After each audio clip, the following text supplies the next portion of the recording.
So Lamar Jackson is not practicing for the second straight Wednesday.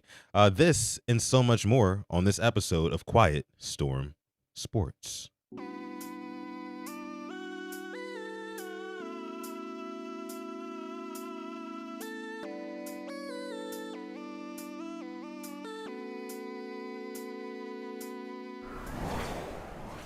Yes, yes, yes. Welcome back. Welcome back. Welcome back to yet another episode of Quiet Storm Sports on the Purple Rain Podcast YouTube channel. I am your host, Sutton Def, and we're here to talk some Ravens football today. A couple of new pieces of information have dropped since the last time we talked, which was about 24 hours ago. That was our film study video that is only currently available for our members here at Purple Rain Podcast YouTube channel. So if you do want to check that out from yesterday's video, make sure you go ahead and hit that membership join button, right? Choose from any one of our tiers, and you can get that video right there in your back pocket so you can watch that film study we did yesterday. It was a lot of fun. But again, a couple of pieces of news came out today about this Ravens team. Specifically, Lamar Jackson is not practicing for the second straight Wednesday practice. And this one for me, when the news first dropped about a couple of hours ago, Jeff Zarebeck, shout out to him, he had tweeted it originally, and I was like, this just seems like a normal weekly occurrence at this point. I don't even think it has necessarily so much to do with the fact that he might actually be banged up, which I still think he is. I'll get into that in a second here. But I think it has a little bit more to do with just like, Lamar, we're gonna give him a vet day. We're in year 8 of Lamar Jackson. At some point, you got to consider him a seasoned vet who gets these off days weekly, kind of like how Ronnie Stanley will get his normal 1 day off from practice per week. Ronnie Stanley, the left tackle. Maybe for some of you guys who aren't Ravens fans tuning in who didn't know who that is. But listen, I don't think it's really cause for too much concern. What I will say though, again, is the whole injury aspect. Like, is Lamar Jackson still hurt? Yes, 100%. He's still dealing with whether it be that hamstring. I think that's still lingering. And then also that knee as well. I mean, both of those things I think are still bothering him. We've seen a couple of good runs from Lamar Jackson since he's returned from that a hamstring injury a couple of weeks ago. One that comes to mind is the one against the Vikings where he gets it all the way down to the 2-yard line. And then there was one against the Browns last week where he takes it all the way down to the 2-yard line. And if you're asking me, did he look as electric on those plays as he normally would?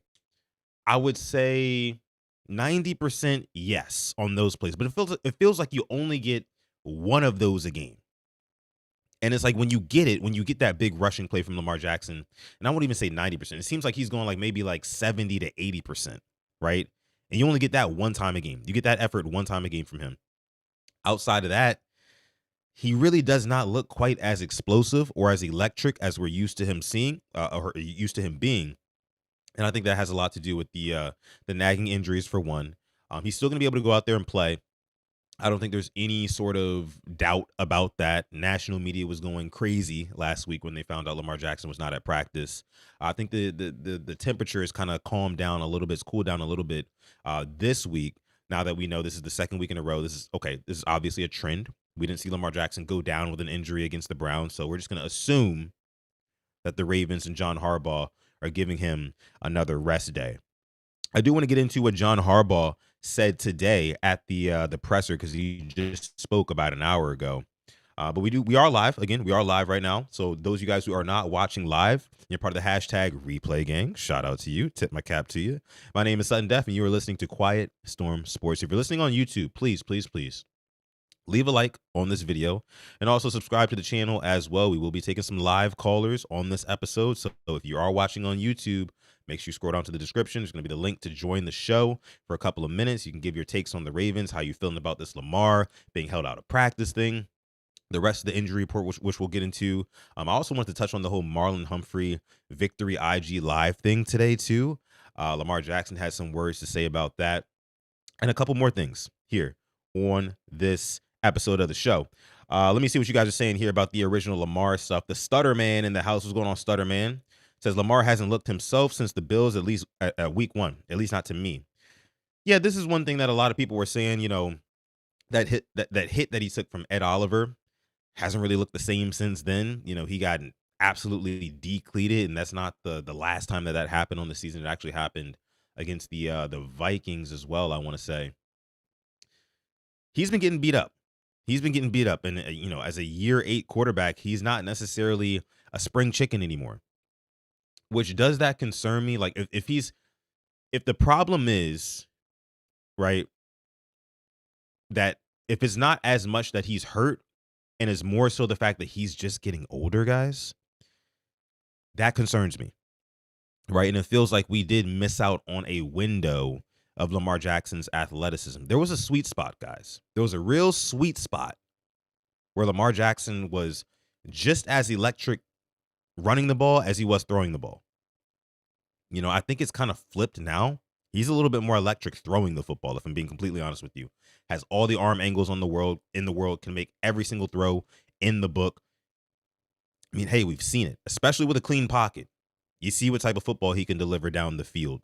But without the rushing threat, that's honestly, I mean, you go to the playoffs, man. If Lamar Jackson is still averaging less than 30 yards a game on the ground, right, and he's not really threatening, touchdown runs and things like that, that's a defensive coordinator's dream in the playoffs, right? That I mean, it just is what I can only imagine playing the Bills. We've been talking about playing the Bills, the past couple of weeks, since it's looking like now the Bills might end up losing their division, still making the playoffs at that 5th seed. Of course, still a lot of football to play, but people are saying, hey, look, what if the Bills come to the Ravens? The Ravens win their division. The Bills come to the Ravens Stadium for the wild card weekend. I can only imagine what Bobby Babbage and that defense is going to draw up, right, to thwart this Ravens offense, right? Especially if Lamar Jackson is not as big of a threat running the football. And look, I know the Bills defense has been pretty dang average in recent weeks, but all the stats go out the window in the playoffs, as we know. Because if stats mattered, if regular season stats mattered in the playoffs, the Ravens will have multiple Super Bowls by now. But you guys get it. My point being, zooming out again, my point being that this Ravens team, if Lamar Jackson is not as much of a threat running the football, then we might be in trouble. Might be in a little bit of trouble, to be honest with you. And the Ravens missed out on a window. 2023 was the perfect sliver of time. That was the perfect moment in time. It was the best chance that the Ravens had to get to a Super Bowl and win it. Because Lamar Jackson was really, really good running the football and really good throwing. For some reason, he really didn't run that much in that game, which concerned me, obviously. So I'd say the 2023 season, of course, 2022, he got hurt. 2021, that was another season as well. We didn't run the ball enough. Man, I just want to see Lamar Jackson get back to where he was running the football. That's what I want to see personally.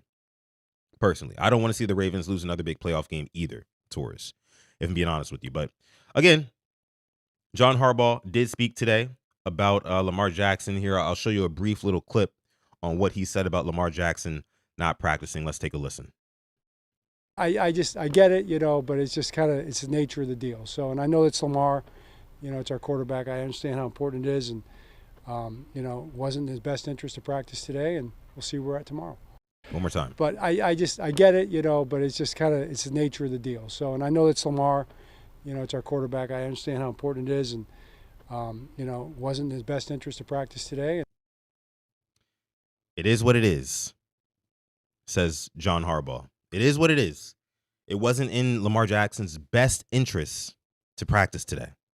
And it is what it is, right? Honestly, I mean, I don't want to dive too much into the Harbaugh isms of things, because if I do, I'd probably end up pulling my own fucking hair out. But it seems like, not Lamar, but it seems like Harbs is a little bit frustrated by this himself. Jonas Schaefer had posted a clip. Shout out to him. He had posted a clip earlier today where it was, the same quote right here. And John Harbaugh looked a lot more kind of irritated with the line of questioning about, hey, look, where's Lamar Jackson? Is he okay? That sort of stuff, right? The body language from John Harbaugh has been very, very, we talked about this yesterday too. The body language from John Harbaugh has been very, I guess you could say, ornery, vexed, right? He does not seem very happy to speak about and kind of answering these hard questions, right? You can ask John Harbaugh the most fair and relevant question in the world as it pertains to the Baltimore Ravens, right? But if he deems it like a hard question, right, that kind of makes him feel a little bit uncomfortable because he knows there's a lot of truth to where this question is coming from, he will tell you off. He will look at you like you are the king's fool, right? And tell you to get out of his presence, basically, with his eyes and his body language and the way he responds. He did that to Jeff Zrebiec yesterday. He did that to Jeff Z yesterday. And all these media guys, they know. They know straight up. If you ruffle the feathers a little bit too much, you're going to get your media pass revoked. It's a privilege for those guys, not a right. So I understand it, but right here at the Purple Rain Podcast YouTube channel, we're holding shit accountable, right? And maybe that's why I'm not a media member. You better not let me in the castle. I'll tell you that much. I need Falele to talk to the media. That would never happen. That would never happen. I mean, linemen don't really get up there to begin with, right? The big uglies, right? I think we maybe seen Ronnie Stanley up there a couple of times. Outside of that, I don't think I've ever seen anybody else. Linderbaum we've seen a couple of times. But again, not really anywhere else, especially they don't talk after games because they're not skilled players and, they don't have a seemingly huge impact from the broadcast angle or as things are happening in real time. So they don't speak to the media all that much. But that would be really funny.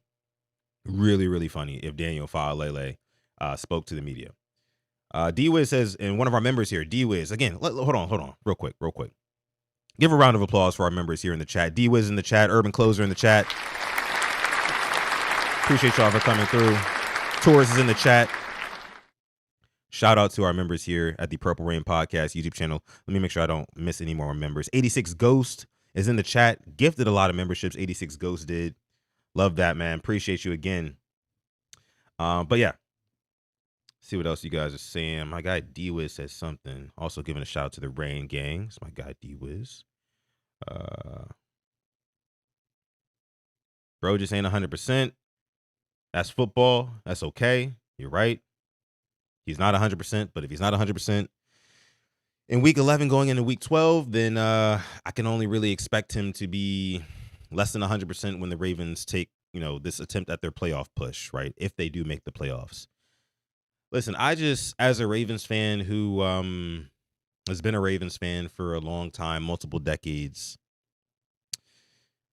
I don't, and Torres said this earlier, I just don't want to continue to see this team have the same sort of into their season as they've been having, right? The same story that's being told. It's not fun. We go through the whole season, right? We go through the whole off season and we're doing these episodes and like, you guys are right here with me in the community. I know it's just as painful for you guys as it is for me, right? And it's just like we want to see something change. We want to see something give, right? And honestly, I think that starts with this offensive line, which we'll get to in a second. We'll get to that in a second. 77 is the best of the worst, and that's just it. Yeah, 77 sucks. He's not very good. And neither is 72 for that matter. Oh, that's what I had to get to next. Almost forgot, guys. Almost forgot. Stutterman says he's been bleeding purple since inception of the Ravens back in 96. He was 16 years old. Shout out to you, Stutterman. Shout out to you, the OG. The OG. I was 1 year old in 1996. Full disclosure there. Oh, a little bit of breaking news here. Quick sidebar. Bengals listed quarterback Joe Burrow as a full participant in today's practice. Joe Burrow, after suffering a turf toe injury not even 2 months ago, not even 8 weeks, he is back practicing in full as the Bengals are scheduled to play the New England Patriots this Sunday in their Week 12 matchup. Interesting. I like that. I mean, that means that more than likely Thanksgiving Day, which is what, next Thursday? Jeez, God, gotta buy a turkey. Y'all bought your turkey yet? Or y'all ladies bought y'all turkey? Or if there's any ladies in here, Did y'all get a turkey? Because I haven't bought mine yet. I gotta ask my lady when we're doing that. She bought all the seasonings and everything like that, but we don't have the turkey yet. Like the most important part, we're missing that, so we got to get to that. Thanksgiving is next week, but yeah, man, I do expect at this point, I do expect Burrow to be back for that Thanksgiving day. And, Jamar Chase is going to serve a 1-game suspension. So he won't be playing more than likely against the New England Patriots. So you're going to get a pissed off Jamar Chase who just got his pockets ran through for $500,000 by the NFL. And you're going to get I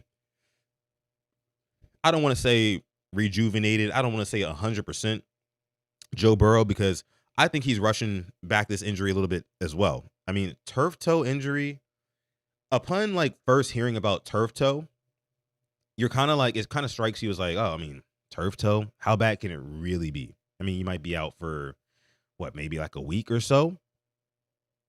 But listen, man,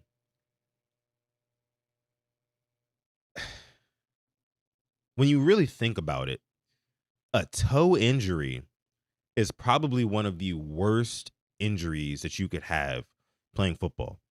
Just imagine walking without your toes, how difficult that would be. And imagine and think about, I know a lot of you guys have played sports in your day as well. Everything you do in sports is basically predicated off of your legs. Everything that you do with your legs is predicated off of bouncing off of your toes, right?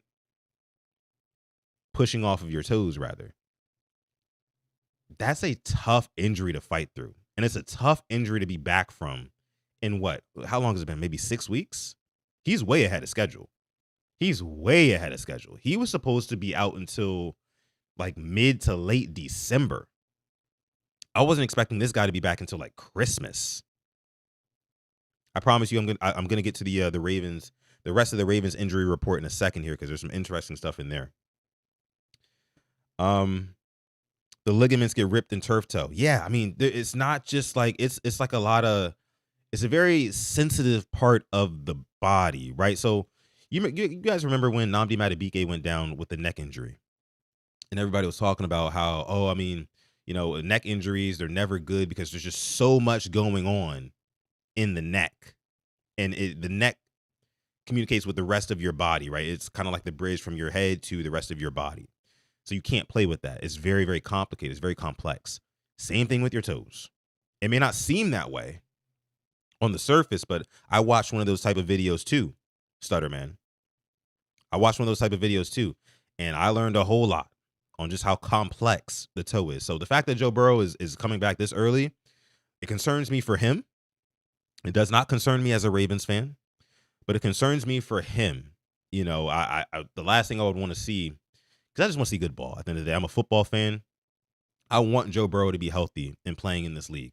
I like Joe Burrow a lot. I like his game. But, in a season where the Cincinnati Bengals don't really have a shot at making the playoffs, I would probably err on the side of caution.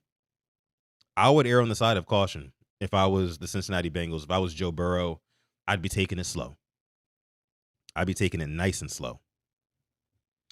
Shout out to Usher. Let me see. So the rest of the Ravens injury report from today, guys who did not practice. Couple of interesting names. This was reported by Jeff Zrebiec earlier today. People that he did not see practicing. Of course, Ravens quarterback Lamar Jackson did not practice today, nor did safety Kyle Hamilton, middle linebacker Roquan Smith, wide receiver Rashad Bateman, left tackle Ronnie Stanley, left guard Andrew Voorhees. We're going to get into that. And that's coupled with a little bit more news that I want to talk about. Also, tight end Isaiah Likely and cornerback Keon Martin did not practice today. Cornerback Marlon Humphrey, who was dealing with a finger, didn't play in last game. He practiced today, and so did running back Justice Hill, who was also dealing with a toe injury. He's also returned to practice today, too. So, looking I love the fact we're getting Humphrey back. I love that we're getting Justice Hill back.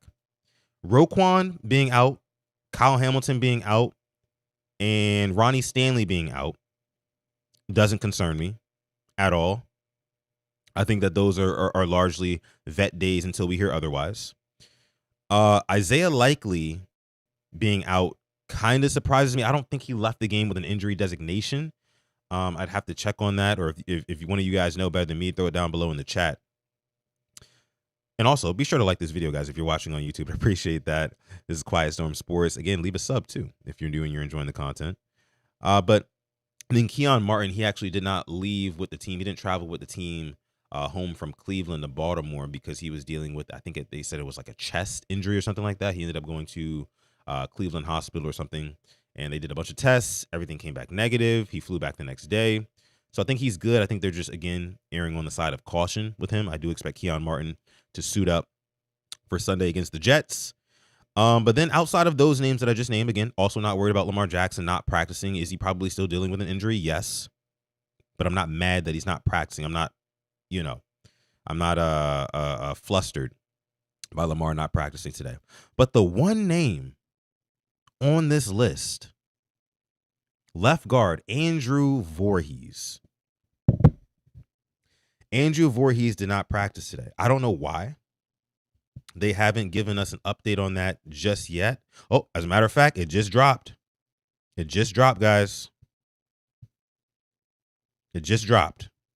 Injury designations just dropped by the Ravens. Okay, so here it is. Left guard Andrew Voorhees did not practice today because of a foot injury. Shout out to everybody who knew that before me. I did not know that. I'm just learning about that.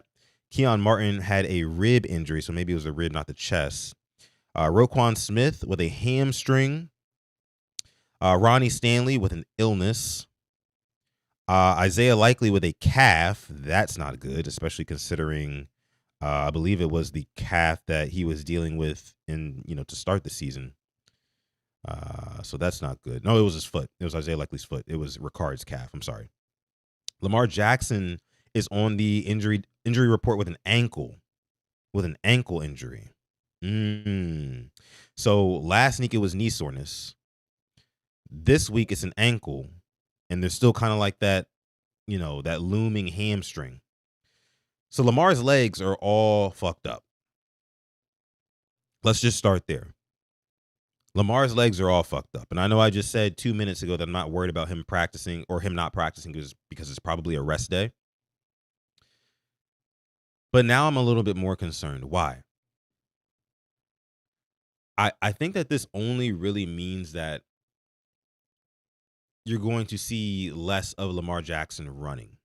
And I think that defenses are starting to pick up on the fact that Lamar Jackson isn't running as much. He's not pulling it down and taking off as much as he used to. Maybe this is maybe this is the silver lining in this. You guys always know I try to spin into a positive perspective some way, any way I know how, right? Maybe it's not as bad as they're letting on with this ankle. Maybe it wasn't as bad as they let on with the knee, right? Obviously, it was with the hamstring. He was out for damn near a month. But maybe the Ravens offense and Lamar Jackson starts to lull the league to sleep a little bit, right? Oh, yeah, Lamar's not going to run. He's got an ankle. He's got a knee. He had that hamstring. His legs are all beat up. He's not going to run. Don't worry about that. You don't got to throw that spy out there. Drop that extra linebacker back into coverage or send him. Send him on a blitz. And the Ravens take advantage of that. And then before you know it, Lamar Jackson's running again. It can go either way. Again, I'm trying to stay positive. About it. But it does definitely concern me. It does concern me. 300 pounds on your legs, 300-pound motherfuckers on your legs is not a good feeling. Yeah, I can only imagine. Let's keep going here. Marlon Humphrey, of course, had the finger that he was dealing with. Justice Hill had a toe that he was dealing with. Kyle Hamilton has a shoulder and a groin injury. I forgot Kyle Hamilton got banged up last week. And let me talk about that really quick, too, because I said this 2 weeks ago on this very show. And it turns out I'm kind of proving to be right about this already. Super Chat donation in the chat. You guys know we got to hold the phones for the super chat donation. This one's coming in from Mad Rasta, making it rain, man. Making it rain here on this episode of Quiet Storm Sports. Appreciate the $5 donation. Mad Rasta says, are we really worried about the Jets? Lamar don't even need to play. It's not that I'm worried about the Jets. It's that I'm worried about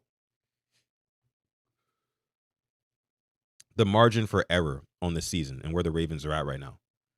You know, these games against these bad teams are games that are all of a sudden must win playoff type atmosphere type games.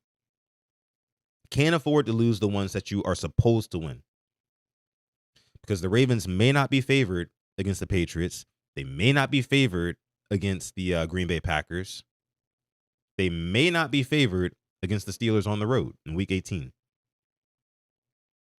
Those are 3 potential L's right there that you can't afford to take those as is. So you for damn sure cannot afford to lose to the Jets this week, or the Bengals next week, or any of the other soft teams that the Ravens play down the stretch of this season. Can't afford it. So, you know, I definitely think that Lamar Jackson is going to be absolutely necessary. Love what we have with Snoop Huntley, but that is emergency quarterback only. Emergency. But back to what I was saying about Kyle Hamilton. Appreciate your super chat donation, Mad Rasta. Always supporting. Appreciate that. He also says Fields isn't playing. He got benched. Yes, I saw he got benched. However, you know, that's still a professional football team. You can't put it past anybody. I mean, back in 2007, I watched the winless Dolphins beat this Ravens team out of nowhere in the regular season. It was tough. I know that was all the way back in 2007. That was 18 years ago or something like that. It was a while ago. But you guys get the point. But back to what I was saying about Kyle Hamilton, though. Again, we got more members in the chat. I got to get to this Kyle Hamilton point, guys. But another shout out for our members. Round of applause. Tila M in the chat. Kwame in the chat as well. You know, we got to roll out the red carpet for our members here at PRP. Got to roll out the red carpet for him. But Kyle Hamilton, dealing with a shoulder and a groin.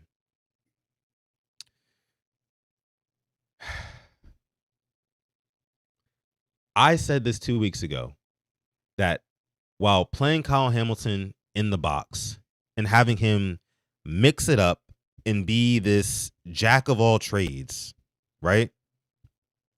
It's been great. And as a matter of fact, let me actually pull up this this tweet here that tells us all of the positions that Kyle Hamilton has played. All the alignments that he's made this season. Let's look. Free safety. He's played 205 snaps. Linebacker, 132 snaps. Slot corner, 114 snaps. Edge rusher, 79 snaps. Cornerback, 19 snaps. Defensive tackle, 14 snaps. Strong safety, 1 snap. He's literally played every position on the defense. You could see some burnout. I mean, Kyle Hamilton, while he is an absolute unicorn, I don't think it's very sustainable to have him playing all these types of positions, right? It helps the defense a ton. It does. But I just don't think it's sustainable over the course of his career to kind of use him in that fashion. We need more stability and let Kyle Hamilton focus on one job, right? Don't have him mixing it up with offensive linemen and running head first into these guys. I know you guys probably saw what he did to Joe Bitonio this last week. Damn near knocked him on his butt and stuff to run. Love it, right? But how many times are we going to run our safety? Because he's a safety at the end of the day. How many times are we going to run our safety into 300-pound guys? You know, and ask him to make tackles in the box and get in the mix. He's going to get banged up. It just is what it is, man. It is what it is. I know I said it was probably just a vet day earlier. I forgot what he looked like coming out of that Browns game. It was a very physical game for him. Got banged up, and now he's dealing with a shoulder what is it? Shoulder and a groin. Got a super chat sticker from Sean Coles. Appreciate the $2 donation, Sean Coles. We appreciate that, brother. Another one of our members in the house. I didn't even clap. We didn't even roll out the red carpet for you, brother. Round of applause for Sean Coles, guys. Absolutely. Shout out to you, Sean. Thank you for your membership, and also thank you for the super chat donation. And look, I get it. We're going to have to continue to play Kyle Hamilton in this kind of managerial type of role, right? You guys know the manager of a department store, right? Who can work in the back office, can work in the front lanes, can work on the floor, can work in customer service, can do everything. That's Kyle Hamilton for this Ravens team. That's Kyle Hamilton. I said yesterday on Coach's channel, Kyle Hamilton is now policing the box, and crime is down all across the defense. He's amazing. He's incredible. Kyle Hamilton is. But I do feel like the Ravens will run him into the ground with how they utilize him. As unfortunate as it is, and as luxurious as his versatility is for the Ravens, I just don't see it being sustainable. Not with that frame. Not with that frame. Just saying, guys, that might seem a little bit uncomfortable, but it is what it is.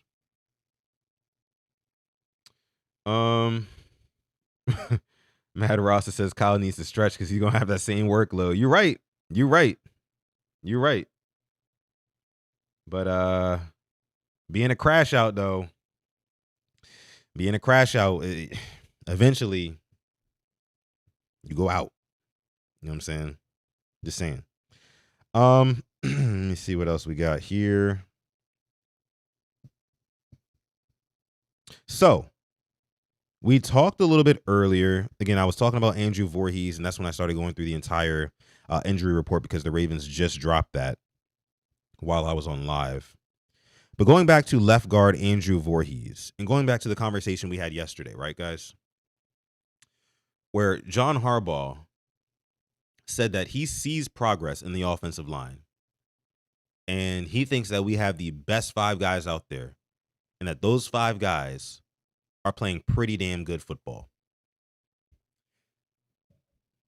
Now, I know a lot of you guys listening right now probably don't watch all of the All 22 film. And guess what? Neither do I. Neither do I, because that's a whole lot of film, and I'm not a coach, right? However, I took it upon myself to go and look through and scrub through the coach's film and just look at the red zone snaps alone and see what is contributing to the Ravens' lack of success when running the football in the red zone. And let me tell you, a lot of it has to do with Andrew Voorhees. And also, a lot of it has to do with Roger Rosengarten. As a matter of fact, in the red zone, I would argue that those are our 2 bottom offensive linemen. Those are our 2 worst offensive linemen in the red zone. Andrew Voorhees and Roger Rosengarten. Falele would be third for me. A close third to Roger Rosengarten. A very close third. But I see those 2 guys, Voorhees and Rosengarten, losing more often in the red zone than I see Daniel Falele. So, and I talked about this yesterday, we never hope for anybody to get hurt, but I did also say that the only lane, only avenue, the only way that I see there being any sort of shakeup on this offensive line is if somebody gets injured. Which is weird because, again, in years past, you've seen the Ravens kind of take on this mentality and speak on this mentality of, oh, next man up, and not even necessarily just next man up. Like, if you're not getting the job done, it's either like shit or get off the pot, right? We'll replace you with the next man up. You don't have to get hurt. If you're not performing consistently to the Raven standard, if you're not playing like a Raven, you'll get benched. We'll try somebody else out. They've done it before on offense. They've done it on defense. But for some reason, this year, John Harbaugh is just married to the starting 5 of Ronnie Stanley, Andrew Voorhees, Tyler Linderbaum, Daniel Fa'alele, and Roger Rosengarten.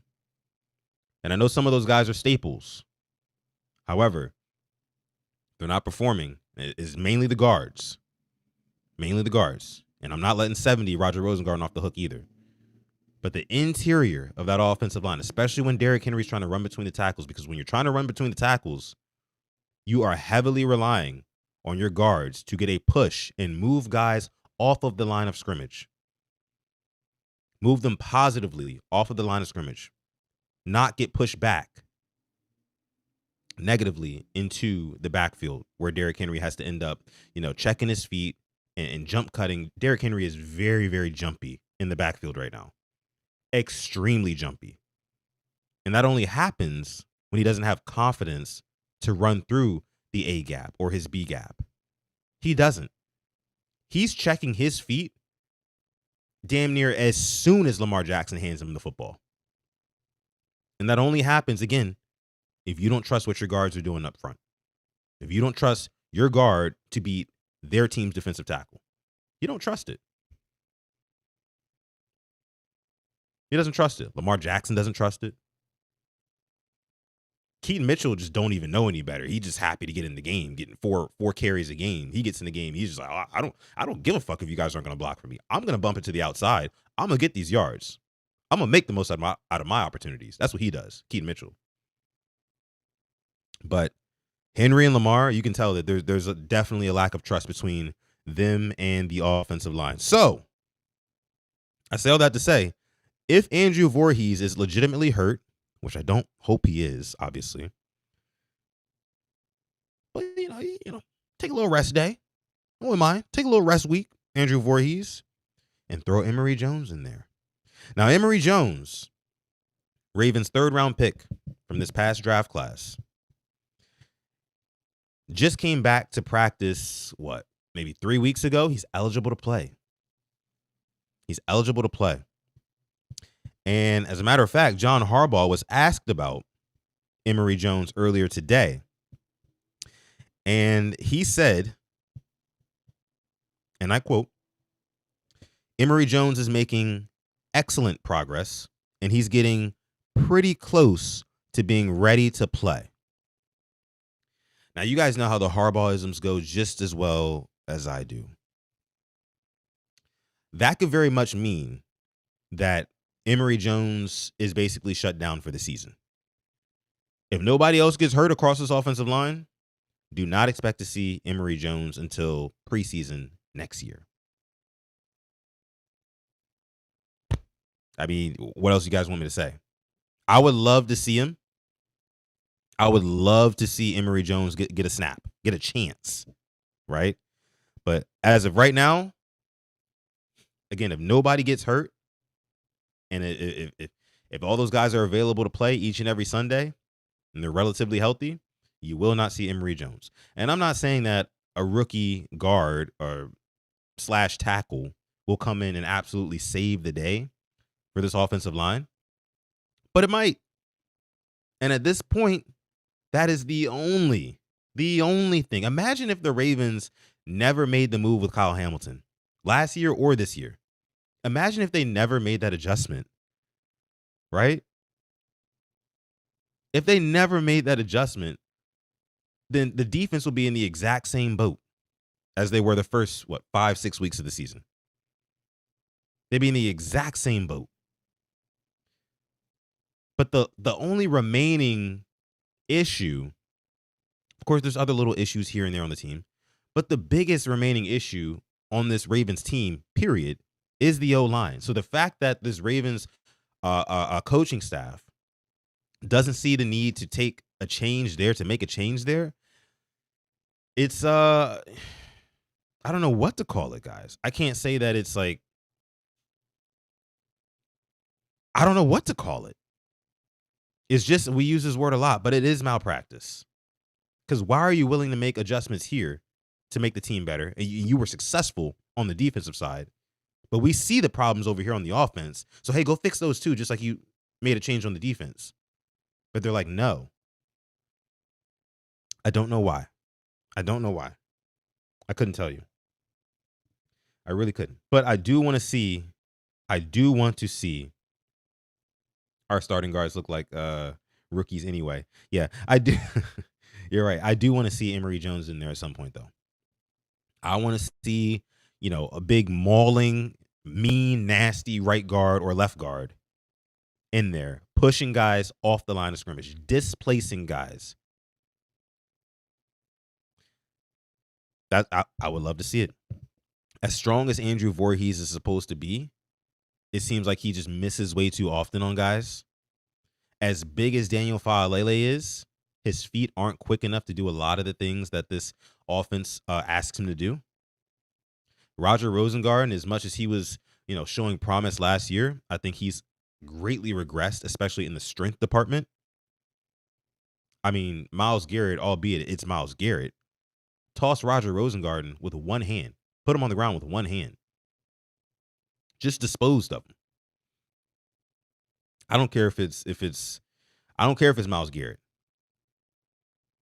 I don't. Can't have that. Can't have that. You just can't. So anybody heard from Mike Green? Mike Green, man, I mean, he's shown flashes throughout this season so far. You would want him to step up and really be that premier edge rushing threat for this Ravens team, but I think it's going to be about a year or two. I'll have more faith and confidence in a year or two, Mike Green. Again, not only when the game slows down for him, but when he just puts on more size, right? A big reason why Myles Garrett is able to do the things that he does is because of his frame. Have you guys seen how cut up and strong that guy is? I mean, Myles Garrett, he's first team all body, period. You can put a pause on that if you want to, but it's true. That dude his muscles have muscles, literally, and that's why he's able to literally throw Roger Rosengarten straight to the ground with one arm. First team all body. He is. So I need Mike Green to kind of put on a little bit more weight, you know what I'm saying? Make that weight into muscle and really be able to have your way with these tackles. Because right now, these tackles, if they're not getting completely obliterated on a spin move or on a cross chop by Mike Green, he's getting held up. He's getting stonewalled. It's a size thing. And I said this before the season even started. Another thing I was right about. It's a size thing for him. He's very inconsistent on his pressures, but I think that he will turn it around as his career progresses, though. I do. Some more news coming out of today. Let me see what else we have. What else do we have? Ravens Wire drops tonight. Interesting stuff, right? As a matter of fact, F it. Let's just bring it up on screen, shall we? Let's bring it up on screen. I wanted to talk about this little clip that the Ravens had dropped from the upcoming Ravens Wired episode on Wednesday nights. By the way, I was thinking about doing like a reaction series to these Ravens Wired episodes.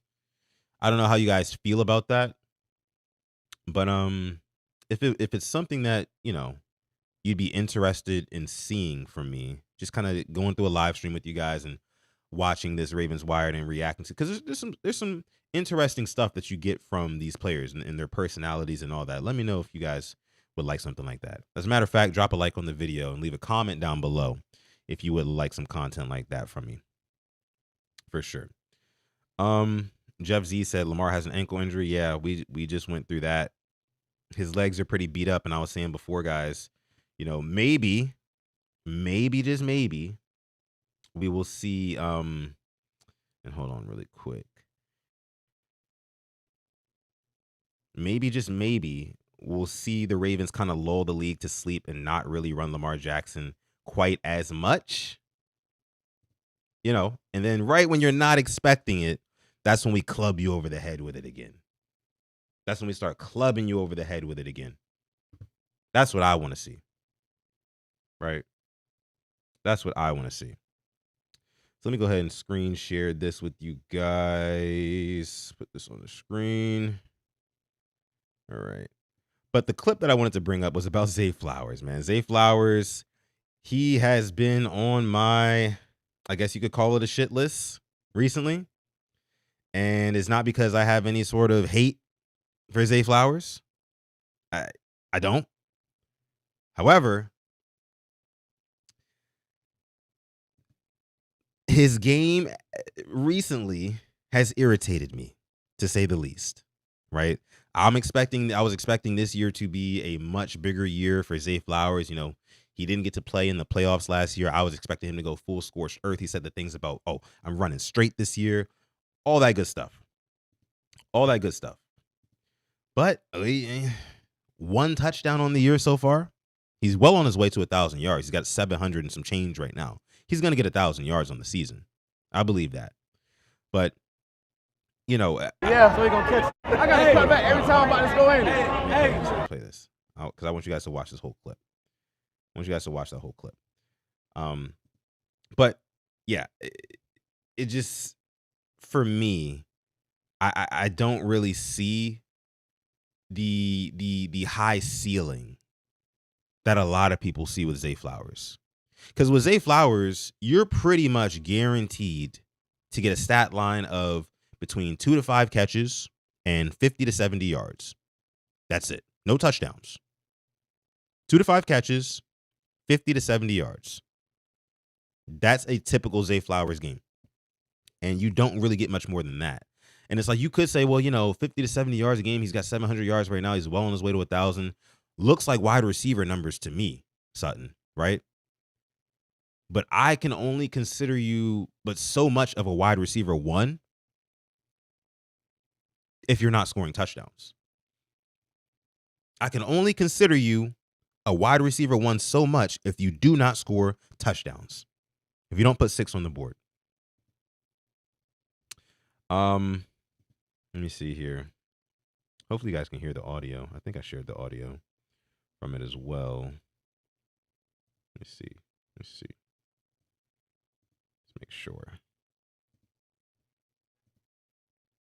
Let me know if you guys hear the audio on the Zay Flowers video.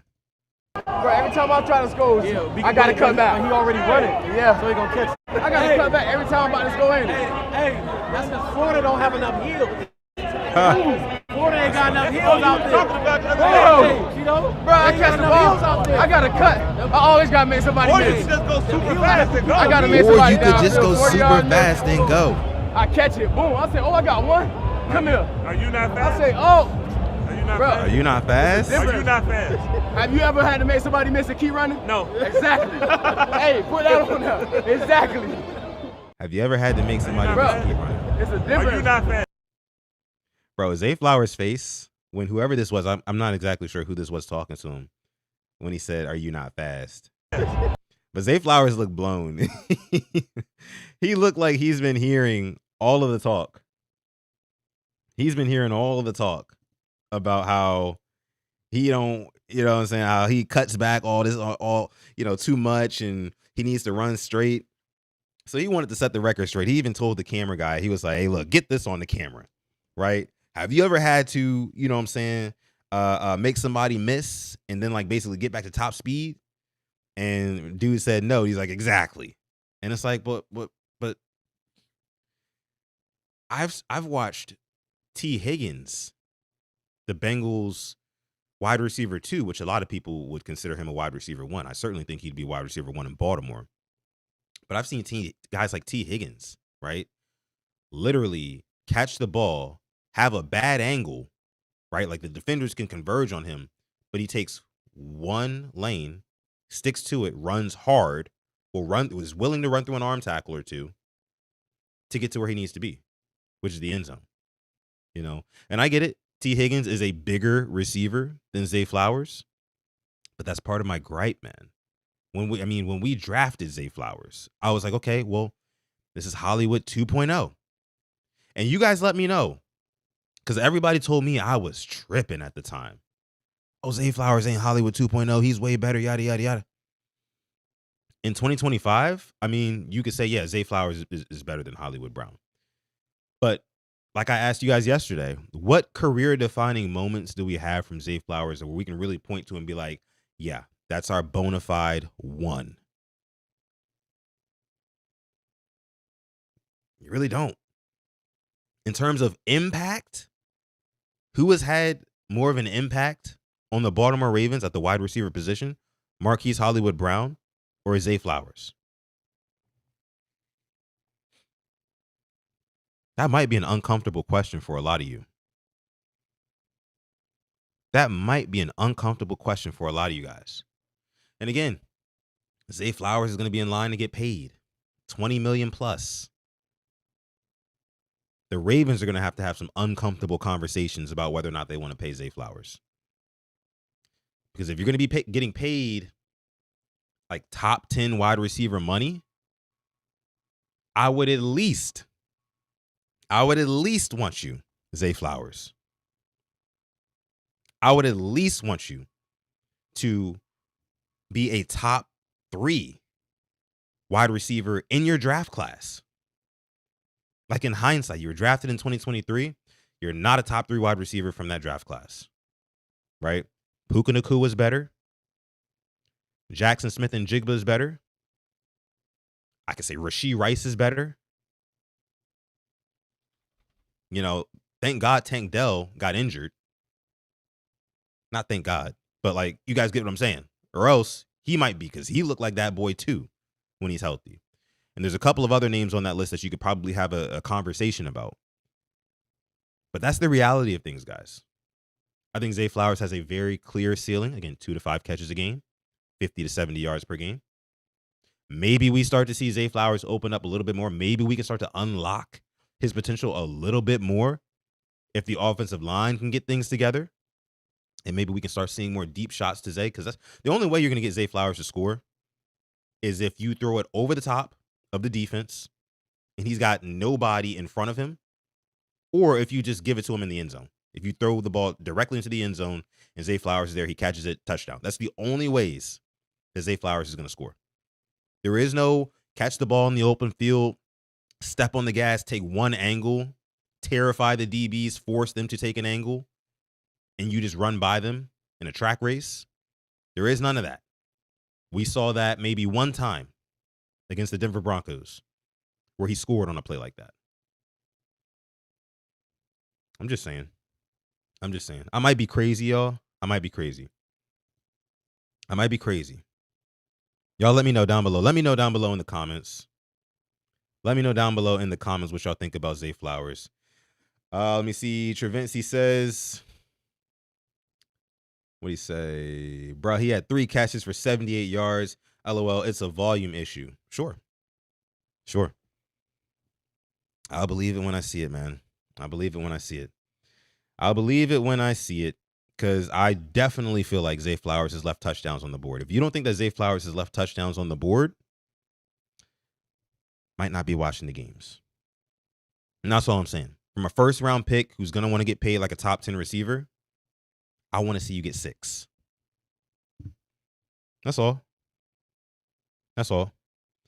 Khalil Bowling says missing Bateman hurts more than we realize. He's deadly in the red zone. You're damn right about that. Bateman is deadly in the red zone. I definitely want him back sooner rather than later. Bateman is another one of those guys. I heard Ken McCusick talk about this earlier, and this is a point that I've been making for years. But he brought it back to my mentor earlier today. He said that, Bateman's a very finesse wide receiver, plays on schedule a lot, and Lamar Jackson, quite frankly, is just not an on-schedule type of quarterback. He's been forced to be this year, getting the ball out quicker than pretty much ever he has in his career because the offensive line deficiencies, because he's always getting pressured. Bateman is you're only really going to see him in spots anyway, but in the red zone, you're absolutely right, Khalil. He's lethal. Sutton, Zay don't deserve this slander right now. Zay is like Duvernay. Oh, gosh. 2 polar opposite comments there. That's funny. You guys are funny. Taurus and Sean, both members here. Again, shout out to our members. 85 people watching live right now, guys. Thank y'all so much for coming through. Make sure you like the video if you're watching on YouTube. If you're watching on X, follow me on X. Retweet this maybe. We'd appreciate that. And then also subscribe if you're on YouTube as well. Maybe join our membership because we always roll out the red carpet for them. We had a film study video drop yesterday that's only available for members. If you're interested, go ahead and sign up. But yeah, Zay is like Duvernay. That's a little crazy. That's a little crazy. Duvernay was better. It's like, no, I'm just kidding. Just kidding, guys. Just kidding. Anyway.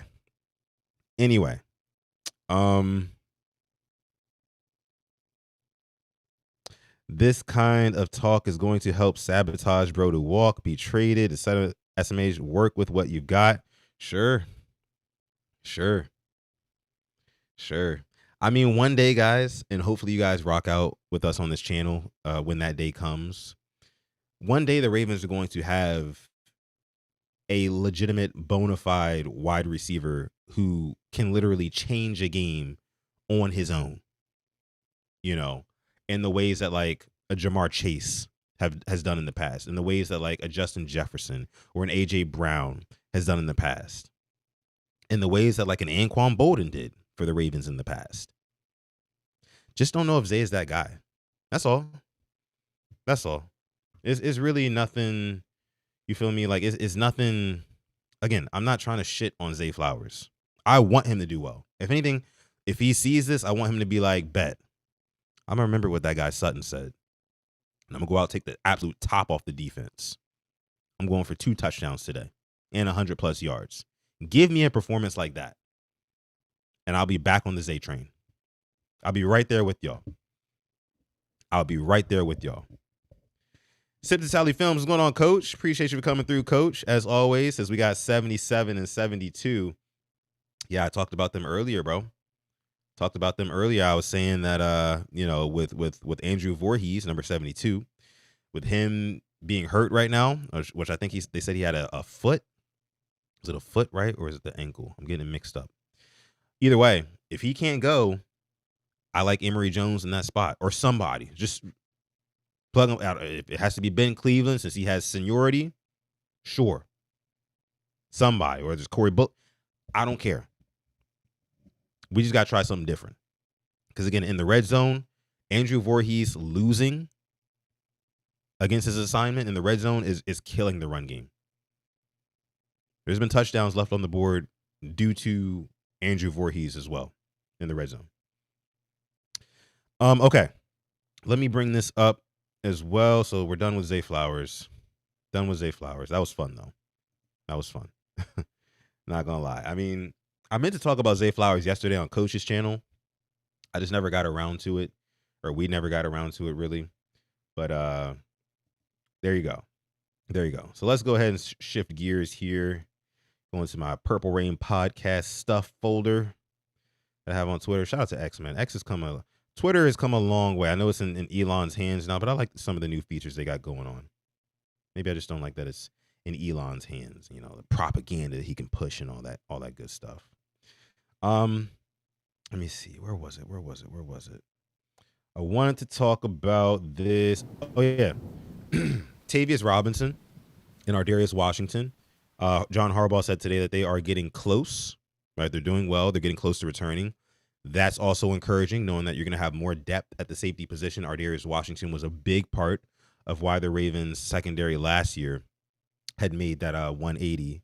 And then Tavius Robinson, him being the versatile edge that he is, a versatile outside linebacker, rather, that he is, that'll be good to have him back.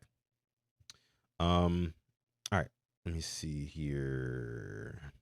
I also wanted to cover this Victory Live Instagram thing that Marlon Humphrey had going on. And he does this regularly. Don't get me wrong. He does this all the time, right? And sometimes I'll watch, sometimes I don't. I watched one of them this season, and I haven't been able to stomach any since. Okay? So I'm not going to play the whole thing here. I'm just going to play this one part where I think you have Charlie Kolar right here, and then you have Zay Flowers, and you have Lamar Jackson sitting down probably next to Derrick Henry. I think that's who he normally sits next to on the plane. And Marlon Humphrey's recording. And I think that Lamar Jackson tells him to turn that shit off. Let's listen. Dude, you cannot be on live. You didn't play. I actually asked Hans. He said it's okay. So go ahead. Yeah. There we go. Good job. Great job. Great work. Turn I that worked shit hard off, today, bro. man. Cheer my guys on. Turn this shit off, man. You heard it there, man. You heard it there. Lamar Jackson was like, bro, turn that shit off. He said it multiple times. Multiple times. Another super chat donation. Who is that? Who is that? Who is that? Let me go ahead and bring that up real quick. But yeah, you heard Lamar. He was not too happy about that. Not too happy. Marlon needs to worry more about practice and studying film versus podcast because he gets burned a lot. It's true. It's true. I don't see the super chat. Oh, Sean Cole. Sean Cole is dropping another super chat. 2-piece in the chat. Again, shout out to all of our members. Sean Cole is one of our members here at PRP. Sean, we appreciate you, brother. But yeah, I agree with you guys. I mean, Marlo, I don't want to say is what's wrong with this team because that's not fair. Marlon Humphrey is not what's wrong with the Ravens. However, I do think that the kind of front-running mentality that posting an Instagram live when your team is 5-5 just got done struggling with a 2-7 team, albeit a division rival. And oh, by the way, you didn't play. And oh, by the way, your team started off the season 1-5, and in large part has gotten to claw their way back by playing some favorable teams. Although, you know, some of the teams we've beaten have been doing well recently. I know the Dolphins and the Bears. I get it. But again, what does this like? Do you not? I think from Lamar Jackson's perspective, he's thinking this. He's like, bro, do you not still have that 1-5 taste in your mouth? Right? It's like one of those things. You can pause it if you want to.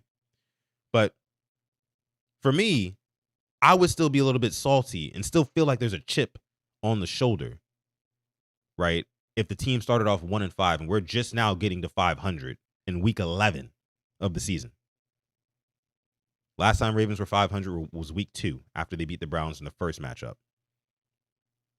You know, and it just, again, it's a front-running mentality that I don't think Lamar Jackson has ever really messed with, even when the Ravens in previous years were flying high. You know, last year I think was a good example. Or maybe the year before when, you know, the Ravens were really stepping on shit and they were winning a bunch of games and they had a really good record and things like that, you know, and Marlon Humphrey was walking up and down the plane and asking guys how they felt and trying to interview guys. And, you know, Marlon Humphrey, he's going to be a media guy after he retires. That is a foregone conclusion. He has had like 3, 4, 5 podcasts in his career. He's going to be a radio guy. He's going to be on TV. He's going to be on TV, whether that's analyzing the Alabama Crimson Tide on Saturdays on ESPN, or maybe he does something for the NFL. He's going to be on TV. He's going to be speaking somewhere. But I think when it comes to kind of like that warrior spirit and that the competitive fire that this team needs and that Lamar Jackson knows this team needs, like, hey, look, we need to lock the fuck in. We're 5-5. If the playoffs started today, we would not be playing. What is there to celebrate about? What is there to celebrate about? Genuinely. Name one good team. Name one good team that this Ravens team has beat this year. Sure, the Bears are what, 8-2? Something like that, or maybe 8-3, I want to say. But I feel like a lot of the Bears' success is fool's gold. Seems like more sizzle than steak for me. I don't really see them making a lot of noise going down the stretch. So outside of them, you know, the Dolphins, who are hot and cold, quite literally, but mostly cold. The Vikings, who, like my guy Coach said, they have an imposter, a fake demon at quarterback, who we were able to take advantage of. The Browns, who are the Browns. Like, what are we really hanging our hat on by hosting these Instagram lives at 5-5? It's just not. It comes off the wrong way. It comes off the wrong way for a lot. It rubs a lot of people the wrong way. I tend to not, you know, say too much about the topic. I'm a podcast guy myself, right? But I'm not on the team. So, so there's a bit of a difference there. But I want to see what you guys are saying about this. Turn that shit off. He ain't wrong for saying that. Looked like Henry was happy. This is why we're not going nowhere for real. He's locked in. They all love IG Live. Stop it. A lot of them do. I'm not going to lie to you. A lot of them do. And maybe that's the problem. Maybe that's the issue, right? It's okay. Like, I get it. You can celebrate a win in whatever fashion you want. But when you are publicly putting your team on camera after the win, almost like you won a Super Bowl, especially after years. I mean, Marlon Humphrey's he's one of the most tenured guys on this team. He's a seasoned veteran, bro, and has experienced every bit of heartbreak that Lamar Jackson has with this team. Every bit. He's been there every step of the way. So you would think that he would be hardened and kind of calloused by now to like the Ravens' success, right? The Ravens' regular season success, especially regular season success when you're only 5-5 in week 11. It's like, bro, chill, bro. The mentality has to be different, bro. You can't keep doing the same things and expect different results. You just can't. That doesn't work. Eli, the sports guy. Thank you so much, brother. Making it rain here on this episode of Quiet Storm Sports. Eli says the team lacks discipline. Harbaugh had them dancing after beating Houston in the playoffs. Andy Reid told the Chiefs, we are not dancing. Coaching matters. It's the whole front-running thing. That's what it feels like this Ravens team does a lot. When things are going well, hey, things are going well. I mean, we could win a preseason game, and we'll be dancing in the locker room, and we'll be on Instagram Live. Dub club this, dub victory. It's like at some point you got to want more. And I'm not trying to be the fun police here. Which is why I don't talk about this sort of thing often, right? But I get Lamar Jackson. On top of Lamar just naturally being kind of like a quiet, shy, more reserved person, I think he just understands the mentality of this team and where the mentality of this team needs to be. That's all. Let me see. Another super chat donation coming in from Sean again. Thank you so much, Sean. Dropping the 2-piece in the chat. Sean says, who do you think was playing the video games? I really don't know. There were rumors that it was some of the linemen, right? Somebody threw Daniel Falele's name in there. Again, I don't know what the truth is. I'm not in the castle, so I'm not sure who exactly it was. I do know that based off of some previous Ravens Wired episodes that Roquan Smith was a little bit of a gamer. He used to play Connect 4 with Kyle Hamilton. That was something that was going on, I believe, last season. That was in the Ravens Wired show. I don't know who else was playing the games, though. We do know that Lamar Jackson was the one who took the games out of the locker room, which kind of goes hand in hand with what we're talking about here. Lamar Jackson knows the type of mentality that this team needs to have. I'm sure if I guess Marlon Humphrey, did he turn off the stream? I didn't watch the whole thing. Did he legit turn the stream off after Lamar Jackson said turn that shit off, or was he just like, all right, whatever, bro, I'm just gonna go to somebody else and interview them? I'm not sure. He was in a seat at the time, Marlon Humphrey was, so maybe he was done. Maybe he was about to get started and didn't end up doing. I don't know. Again, I don't watch him, but the fact that Lamar Jackson took it upon himself to tell the equipment manager to say that, hey, look, get all of this fun recreational shit out of the locker room. I need my guys locked in. I love that a whole lot more. Again, I said, and I'm on record saying this, I love that a whole lot more from Lamar Jackson than if it would have been like the coaching staff. Because it would have felt like a lack of accountability from the coaching staff. And then putting all of the onus on the Ravens' early season struggles on the players, which I wouldn't think was right. But Lamar Jackson, knowing his team is one in whatever they were when this happened, 1-4, maybe 1-5 at that point, I'm not sure. think it was 1-5. He said no more nonsense, right? And that's why he's not with this whole Victory Live IG. And that's my problem. Guys just aren't on the same page, man. Guys just don't have the same mentality, man.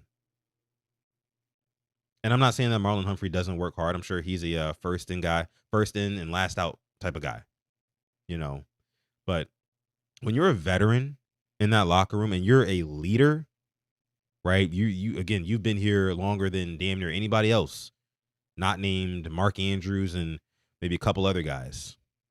You got to lead by example.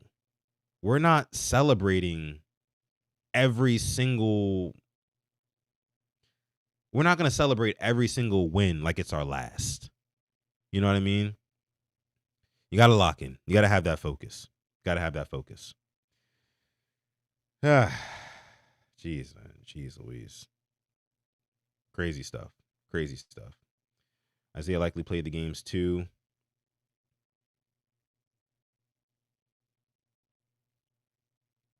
I'm wondering if Lamar addressed the team about locking in, or did he remove those games passive aggressively? I'm sure it was probably a little bit of both. I'm sure he probably did tell the guys, in the locker room, gather everybody around, break down a huddle of his own, and really tell the guys, that what they need to be doing. So I don't think it was just like a out of nowhere thing. I mean, if it was, cool. If it wasn't, cool. As long as it came from Lamar Jackson, that message, I think, was sent and hopefully received by most of the players. Obviously not all of them. But it is what it is. Okay, what else do I have here? What else do I have here for you guys? Let me see. I don't think there was any more news. Again, covered earlier today that Joe Burrow is back practicing in full. So he might play this week. I think he's definitely going to play by Thanksgiving. You see, Jeff Zrebeck tweeted this out not too long ago. Ravens center Tyler Linderbaum speaking on the Ravens' red zone struggles, quote, "The number one thing to be successful in the red zone, you have to be able to run the football effectively, which I don't think we have been able to do. That starts with us, the O-line, and blocking better." Yeah, I mean, that's something that literally John Harbaugh couldn't say. He couldn't bring himself to say. And I get Harbaugh's a CEO guy, doesn't want to throw anybody under the bus unless they're named Todd Monken. But, I mean, it's not hard. If you're John Harbaugh, we can all see it. You're literally the centerpiece of your offensive line is saying right then and there, like, hey, look, it's us. We can't run the football in the red zone because we're losing up front. Derrick Henry has nowhere to go. Derrick Henry is second-guessing himself in the backfield because of our lack of performance up front. Good job, Tyler Linderbaum. Good job.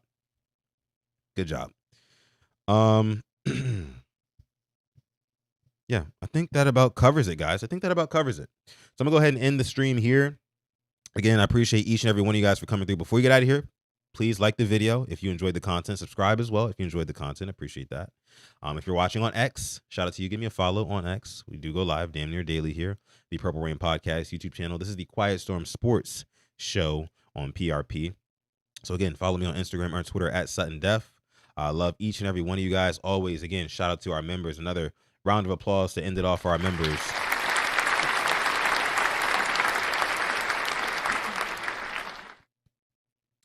We appreciate you as always.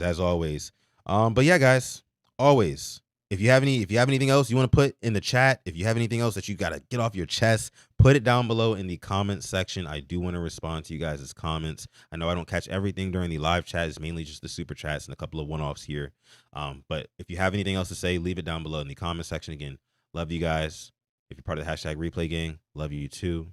With that being said, always stay positive, test negative, and never, ever, ever forget, even on the rainiest of days, to call God. It's been another episode of Quiet Storm Sports. I'm your host, Sutton Def. I'll catch you guys in the next one. Peace.